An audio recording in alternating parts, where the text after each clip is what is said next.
Lord. Hallelujah. As we go into the time of word, I just want to bring in a little bit of a continuation of what we were doing last week. But before I go into that, I just want to bring a scripture, which is Philippians chapter 4, verse 6. It's a very familiar portion of scripture that we know. It says, do not be, Philippians 4, 6, do not be anxious about anything, but in every situation, by prayer and petition, with thanksgiving, present your request to God. It's talking about do not be anxious. And the reason I picked this verse or based on this verse is because we are in a time where anxiety is at its highest level. And due to anxiety, the depression and suicidal tendencies are at the highest level due to the COVID, due to all the economic crisis, due to the nation itself is in a major crisis. And there is a lot of anxiety around us. And it's very easy to succumb to that or to fall to that during this anxious time. It says, do not be anxious about anything, but in every situation, by prayer and petition, with thanksgiving, we bring our request to God. But the next verse, it says, and the peace of God, which transcends all understanding, will guard your hearts and your minds in Christ Jesus. That is what we need in this season. The peace of God that transcends all understanding to guard your heart and your minds in Christ Jesus. In Christ Jesus, there is a defense that comes for us. And that is in the form of peace that guards our mind, our thoughts, our heart, our thinking process. And that is what is needed these days. When our mind goes off, everything goes crazy, right? Anxiety pretty much goes down to a point where we're just scared. Say, for example, you get scared to step out of the house because COVID is increasing. You're so anxious, you step out, you are very scared. That anxiety takes over your life, and there is nothing that you can do at that point. You have to break that situation. How? By trusting or guarding your heart and mind. So if you are a person, you have a guard, right? Say, put that in a situation.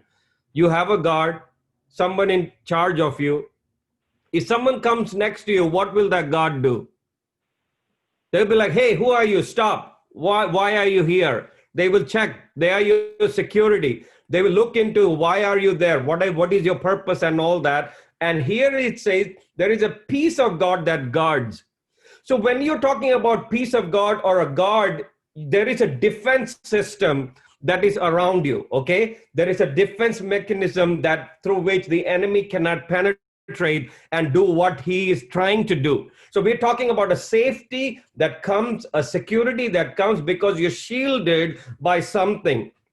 And I was looking at it, there is this term called RPG, okay? RPG, for those who with military background or something with military, they know RPG means rocket propelled grenade. Okay, it's a grenade that is rocket propelled. We see that guys, they walk around on their shoulder. It's it's a grenade. Before they used to take the grenade and throw with their hand, but now it's on their shoulder. It can go good distance. When they see an enemy, they just shoot that rocket propelled grenade, right? RPG, and it's used by a lot of places in the world. They may shoot at a plane, or they may shoot at enemy who they watch, or some tanks or whatever. Okay, so I wanted to bring a RPG that will be our safety in this time of crisis, a RPG that can protect you, a RPG that is your defense. And that goes back to the verse we were looking at last week, which is 1 Thessalonians chapter 5. I took that in regards to Thanksgiving, but it's a package verse, 1 Thessalonians 5. Verse 16, 17, and 18. This is together, that comes together. It's a small verse, so it's not a long verse, okay? And this is our RPG. This is our defense, okay? What is 16? R, rejoice always, okay? Rejoice always. P, pray continuously. G, give thanks in all circumstances. Rejoice always, pray continuously, give thanks in all circumstances. Then Paul writes, for this is the will of God for you in Christ Jesus. The will of God for you is all these three things in Christ Jesus. Rejoice always, pray continuously, give thanks in all circumstances. Your RPG, your defense, when you have this activated, whatever the enemy comes against, it just goes and destroys it. Okay, so this is the state of mind in which you operate in this: rejoicing always, praying continuously, and giving thanks in all circumstances. And when we look at the will of God, it says it's a will of God. We have to understand, when we talk about will of God, what does that really mean? When we look at the will of God, it can be divided into two things, two groups. One is the sovereign will of God, God's sovereign will, the will that he has released by his decree. Okay, there is a sovereign will of God. Another one is the will of his command. Okay, he commands certain things for us to do, or it's also known as like it's a prescriptive will, or in another word, he has commanded many things as his will. One is his sovereign will, one is his will of command. So what is the difference? Sovereign will, for example, in Matthew chapter 26 verse 39, Jesus is praying to Father right before his crucifixion. In the garden, he is praying, Matthew 26:39. He prays, my Father, if it is possible, let this cup pass from me. Nevertheless, not as I will, but as you will. Now, Jesus is praying. What is he praying? He's about to take the sin of the world upon him, but he's making a petition to Father, if it is possible, remove this cup from me, but not my will, but as you will. And he knows he has his will, but the Father's sovereign will, Father will accomplish regardless. So in sovereign will, there is no one can stop it. That is, God has decided it will happen. And there is a explanation of that in Acts chapter 4. If you look at it, Acts 4 verse 27 onwards, there is a background that talks about what really happened, okay, about the sovereign Lord and his will. Acts 4:27, it says, indeed, Herod and Pontius Pilate met together with Gentiles and the people of Israel in this city to conspire against your holy servant Jesus. It's talking about Jesus is about to be crucified. What was the background that happened? Pontius Pilate, Herod, they got into a conspiracy against the holy servant Jesus, whom you anointed. They did what your power and will had decided beforehand should happen. Then Pontius Pilate and Herod were conspiring. They were actually bringing to fruition the will of God into what was going to happen there. They did not know they were accomplishing the sovereign will of God. They thought they were destroying Christ. Sovereign will of God was Christ needs to die for your sin and my sin. In order for the sovereign will to take place, here God is using many people. We see Romans were involved. We see Jews were involved. We see all these dignitaries were involved. All of them conspired together and put Jesus on the cross, not knowing they were accomplishing the sovereign will of God.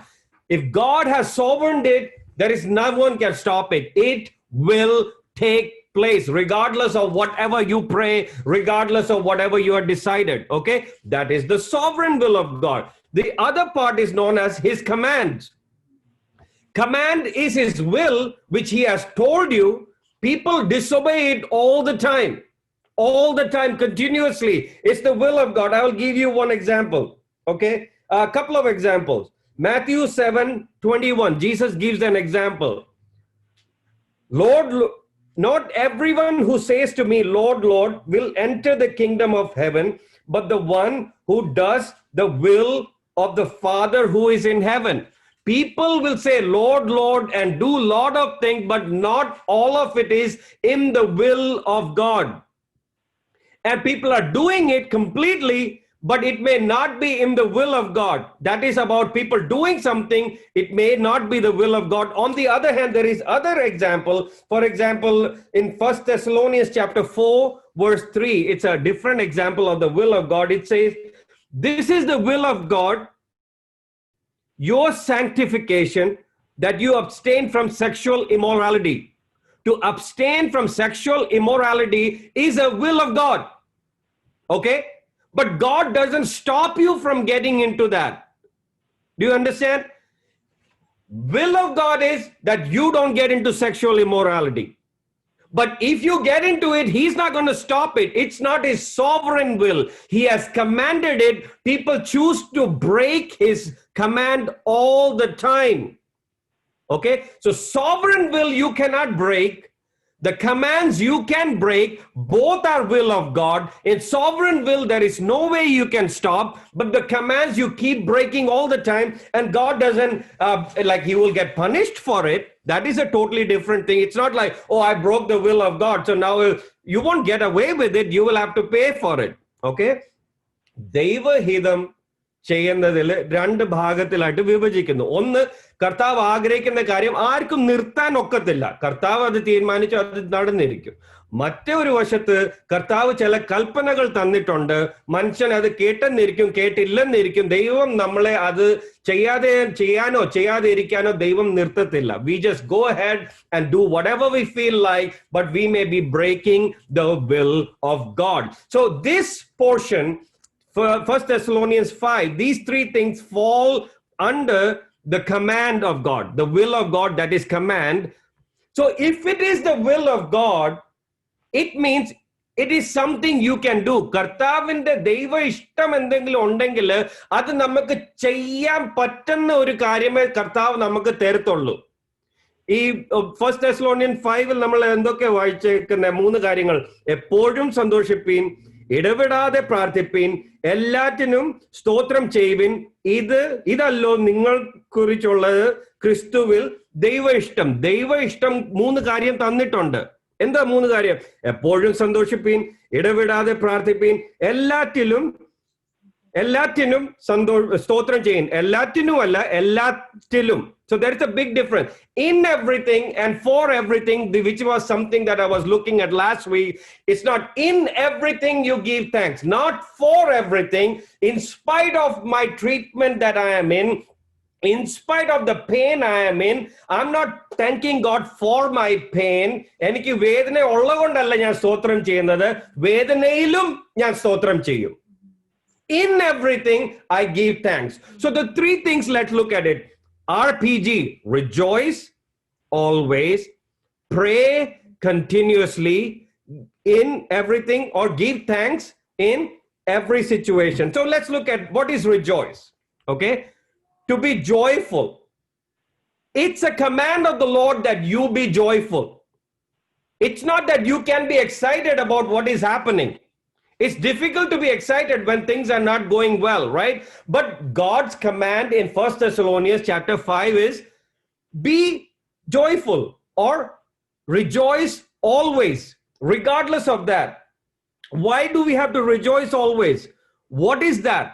See, when you're going through an anxious thought, if inside you're rejoicing, that anxiety will break. Sahikkam pattata vedana. പൊട്ടിത്തെറിക്കുന്ന പോലത്തെ അവസ്ഥകൾ വരുമ്പോൾ നമ്മൾ ദൈവത്തിൽ സന്തോഷിക്കുവാണെങ്കിൽ അതിൽ നിന്ന് നമുക്ക് ജയിക്കാൻ പറ്റും. നമുക്ക് പറ്റാത്ത കാര്യം കർത്താവിന്റെ വചനത്തിൽ തന്നിട്ടില്ല. If the word says you can rejoice always, you can. But you have to get to that point where you have trained yourself to give thanks to the Lord regardless of what is happening. What is the greatest reason for your joy? You and I were destined for the fire of the burning hell, eternal separation from God. God in his mercy sent his son Jesus into this earth, who died for your sin and my sin, and that is the greatest reason for your rejoicing. Not the car that you drive, not the houses that you live, not the comfort that you have, not the education. The With that, he will give everything else. Seek first the kingdom. With that, you will give everything else. God is not against you enjoying your life. God is not against giving you comfortable life. But in sorrow, in joy, in every situation, you have to remember to rejoice always.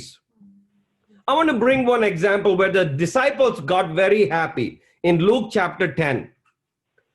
In Luke 10, Jesus sent out the 72 disciples to go and cast out demon and heal the sick and all that. In Luke 10:17, they say the 72 returned with joy and said, Lord, even the demons submit to us in your name. They were joyful. They rejoiced. What were they rejoicing? The demons were submitting to their name, right? In your name, when they were casting out demons, demons were leaving. ശിഷ്യന്മാര് 72 പേരാ ഇവിടെ 72 അവർ കർത്താവിന്റെ അടുത്ത് മടങ്ങി വന്നിട്ട് പറയാ സന്തോഷിച്ചിട്ട് പറയുക ഞങ്ങൾ കർത്താവിന്റെ നാമത്തിൽ കൽപ്പിച്ചപ്പോഴത്തേക്ക് ഭൂതങ്ങൾ വിട്ടുപോയി. They were so rejoicing. But what was Jesus's reply? He replied, I saw Satan falling like lightning from heaven. I have given you authority to trample on snakes and scorpions, to overcome all the power of the enemy. Nothing will harm you. That itself is a good thing to study, but we don't have time to look at that now. God has given authority to every one of us to trample over the schemes and the work of the darkness. It doesn't matter what the enemy has schemed against you. He has given you authority to take charge of that, overcome that, take authority in that thing. Okay, so we will pass that. But he says, however, do not rejoice that the spirits submit to you, but rejoice that your names are written in heaven.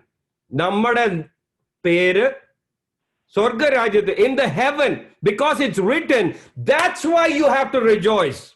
Amen. So that is the key of rejoicing, and that's why, in spite of what is happening, maybe you're facing death. Rejoice because your name is in heaven. Maybe you're going through financial crisis. Rejoice because your name is in heaven, and God of heaven owns everything. He can take care of what you're going through. So rejoice always, regardless of whatever you're going through. You have to rejoice. So that is the R. Okay, rejoice always. Second part, it says pray continuously. Okay, this is very difficult. If you really put it into, think about it. Rejoicing always is difficult, right? God wants us to rejoice, and it's difficult to rejoice because our circumstances are not the best. We are not living in the best circumstances. Within our body, we are not feeling that great. Within the family relationship, things doesn't look great. You cannot even go out and get fresh air these days, and that's also becoming tough. Work becoming stressful. Everything is piling up. But in spite of that, the defense that you have, the breakthrough that you have will only come if your mind can rejoice. And that's a mindset that we need to have as a child of God. So once you rejoice, you go into it. He commands that you pray continuously. A rejoicing mind can only pray. There has to be a joy in the prayer. See, that is a difficult thing. I can give you a small example, like in family prayer. Okay, let's use family prayer as example. Okay, suppose, like, not that it has happened in my house, disclaimer, or maybe it has happened in my house. കുടുംബ പ്രാർത്ഥനയ്ക്ക് ഇരിക്കാൻ പോവാ, അപ്പോഴത്തേക്ക് ഒരാൾക്ക് അങ്ങ് ഒത്തിരി ദിവസം പ്രാർത്ഥിക്കുക, എന്തോ ഇവിടെ നടക്കുക, ആരും പ്രാർത്ഥിക്കുന്നില്ല, ഒന്നുമില്ല, അതില്ല, ഇരിക്കും ഇവിടെ പ്രാർത്ഥിക്കും ഇപ്പൊ. ഓക്കെ, ഇപ്പോഴത്തേക്ക് thank you. In a family prayer, one guy just gets excited and says, so many days we haven't prayed. What is going on? In our house, there is never a prayer. Everybody sit right now. Let's go pray. Now. And Rachel, you start praying. Faith, pray. Hope, pray. You pray. I pray. Everybody. Where is the joy in that prayer? Are we praying, or we are just doing something at that point? I know it has never happened in your house. I know, thank God, it has never happened in your house. Okay? That joy is gone. When the joy is gone, whatever you're rambling has no point at that. You're just saying something just to get this headache out of your scene so that you can just go to your room and go back to whatever you're doing. If you are rejoicing continuously, if you are rejoicing always, I see a lot of confession on your faces right now. I can tell which house it's happening right now. It's so easy to predict it, okay? Why? What is happening? Because the joy has to be there when you go into time of prayer. Joyfully when we come into the presence of the Lord. And with that joy, that's why everyone needs to cooperate. Someone doesn't have to be that, devil's advocate at this point. Forgive me to use that word, right? Someone doesn't have to poke you and bring you into this position where you have to sit and pray. But if you're joyful, say everyone in the family is excited and you have set a time and you come, let's spend time in prayer and you sit together, you sing a song, you worship in the Spirit, and there is a breakthrough that comes with it. It is connected to rejoicing always. But if you're ticked off always, if you're stressed out always, and now you're sitting to pray, that is reflected in your prayer. You will not be able to pray. You just fulfilled the duty because it's your family tradition. You just finished it, and now can we go and do what we need to do? You have to be rejoicing always. In your mind, constant communication with God, and when you go into prayer, it comes from your heart. And those moments of prayer, even like you cannot figure out what this child is praying at that point, Amen. I'm like, what did you say? God knows what I said, right? Even God will be like, what did this kid say right now? We have no idea, right? So be joyful in your prayer. So prayer now is talking about pray continuously. എപ്പോഴും എങ്ങനെ നമുക്ക് പ്രാർത്ഥിക്കാൻ നോക്കുന്നത്?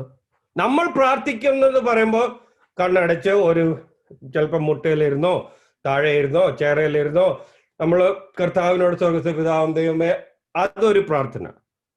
When we talk about prayer, we think about we are sitting in a certain posture, we sit and we call out to the Father, Heavenly Father, I thank you for this time and all that. Is it possible to pray like that continuously? Minimum, you have to get up and go to the bathroom, right? You cannot sit and do that all the time. So if you're saying pray continuously, what does that mean? It's a mindset where you're talking. Prayer is talking to the Heavenly Father, right? Prayer is talking to Father. How do we pray? You talk to Father in the name of the Son through the Holy Spirit. That's the formula for prayer. You talk to the Heavenly Father in the name of Lord Jesus Christ through the Holy Spirit. And when you bring it together and you say, our Lord, our Heavenly Father, in the name of your Son Jesus, we bring this need to you. But a prayer that is one side, you have to have that habit of sitting and praying, but a mindset that is continuously praying has to be there. That happens right away. Nehemiah is standing in front of the king, and king says, what is wrong with you? Your face looks upset. And the scripture says, I quickly prayed to God. And then he answered.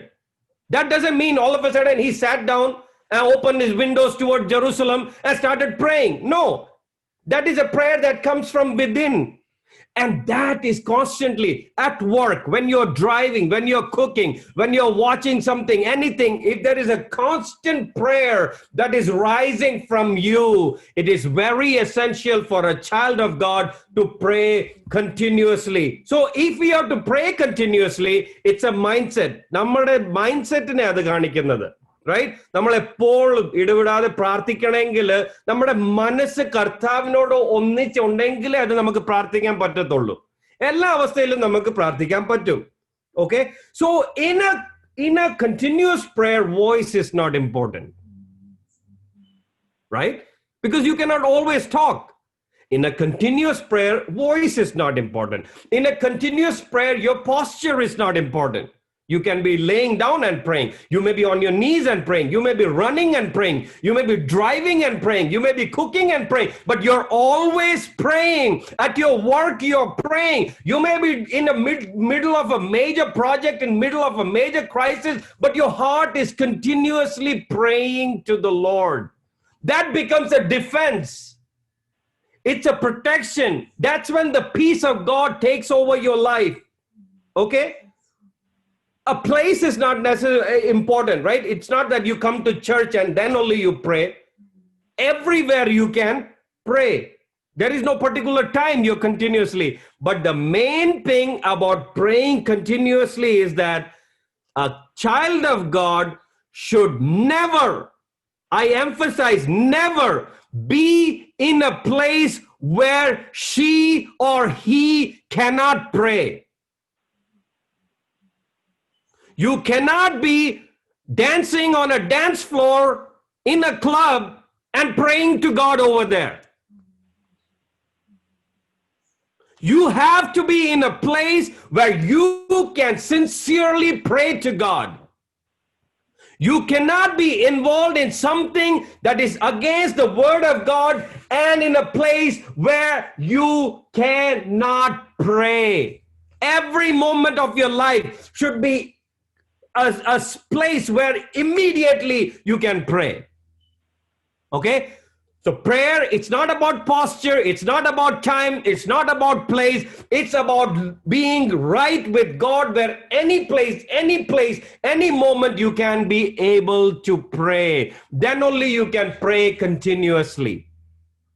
Rejoice always, pray continuously. Then when these things are together, it goes into in everything give thanks.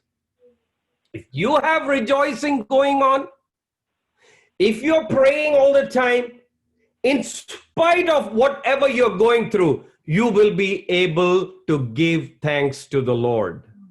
Your defense mechanism. That is what will give you the peace of God. That is what will protect your heart and your mind in spite of all the attack of enemy. This week, as the nation is going through a major crisis, politically, physically, economically, people are getting sick left and right. COVID is totally out of control. In all these circumstances that is surrounding you, on top of that, all the young people are stressed out because of the schooling they are going through, because of the exams they have to take, because of whatever paper or anything, presentations, everything that you're going through. All these things are attacking you. And on the middle of that, you may not be feeling that great physically. There is some news within the family, outside the family that is bothering you. When every area you're encompassed, and problems are facing you from everywhere, but from within, if something is rising, what is rising? I'm going to do what? I'm going to rejoice always. I'm going to pray continuously. I'm going to give thanks to the Lord in my circumstances. When these three are coming together, for this is the will of God. And if you walk in the will of God, no weapons that are formed against you will prosper. The enemy will come in one direction, but will flee in 7 different directions. നമ്മൾ കർത്താവ് പറയുന്ന വാഗ്ദത്തങ്ങൾ പ്രകാരം നടന്നാൽ നമ്മുടെ എതിരെ ഉണ്ടാകുന്ന ഒരു ആയുധവും ഫലിക്കത്തില്ല. ശത്രു ഒരു വശത്തു നിന്ന് വരും, 7 വശത്തു നിന്ന് ചിതറിപ്പോവും. നമ്മൾ കർത്താവിന്റെ കരങ്ങളിലായിരിക്കുന്ന കൊണ്ട് ഒന്നും സംഭവിക്കത്തില്ല. It's a mindset where I trust in the promises of my God. If he gave me a promise, he is faithful to keep it. If he said it is a will of God, it is something that is doable. നമ്മളെ കൊണ്ട് ചെയ്യാൻ പറ്റാത്ത ഒരു കാര്യം കർത്താവ് അതൊരു command ആയിട്ട് നമുക്ക് തരത്തില്ല. ദൈവ ഇഷ്ടം ഇതാണെങ്കിൽ നമുക്ക് ചെയ്യാൻ പറ്റുന്ന ഒരു കാര്യമേ ദൈവ ഇഷ്ടമായിട്ട് കർത്താവ് നമുക്ക് കൽപ്പനയായിട്ട് തരത്തുള്ളൂ. So these 3 things that are given is the will of God, something that each one of us, from the youngest to the oldest, is able to do in spite of whatever you're going through. This week, let's just filter it through these 3 things. Are we rejoicing always? Are we praying without ceasing? Are we giving thanks in everything? When we do these three things continuously, regardless of whatever you're going through, God's safety, God's protection, God's security is always with you. As we read in Philippians, we go back to that quickly, verse 4, the chapter 4, verse 7. The peace of God that transcends all understanding will guard your heart and your mind in Christ Jesus. So these three things, when we are doing, rejoice and praying and giving thanks, what does he say that, and I will close with that. Give thanks in all circumstances, for this is the will of God in Christ Jesus. Christuvil aayirikkanam. How do you become in Christ Jesus? When you confess with your mouth and you believe in your heart that Jesus died for your sin and that you are a sinner. When you enter in Christ Jesus, you are able to do these things. And Philippians 4:7 says, when you're doing these things, the peace of God will guard your heart and your mind in Christ Jesus. Today, if you're very anxious about anything, let's bring it and recognize our position that we are in Christ Jesus. Everything will be okay. You don't have to just burn yourself under this thing. Just release it to the Lord. Put it at his feet.